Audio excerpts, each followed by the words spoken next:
किसी को इतनी इज्जत ना दें कि वो आपकी बेइज्जती करना अपना फर्ज समझे। कभी कभी मीठी गुफ्तगू करके लोग आपको इज्जत नहीं, धोखा दे रहे होते हैं। जिंदगी में बस दिलों को जीतने का मकसद रखना, वरना दुनिया जीत कर तो सिकंदर भी खाली हाथ गया।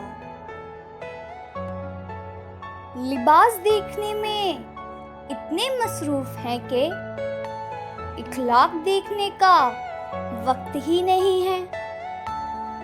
हर शख्स तो होता नहीं हर बात के काबिल, हर शख्स को हर बात बताया नहीं करते। मकाफाते अमल की चक्की चलती बहुत आहिस्ता है, मगर पीसती बहुत बारीक। बहुत से लोग पाँव से नहीं, ज़हन से अपाहिज हैं। जो दिखाई देता है वो हमेशा सच नहीं होता।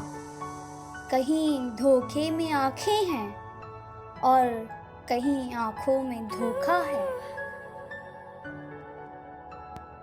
जब वक्त जवाब देता है तब गवाहों की भी जरूरत नहीं पड़ती।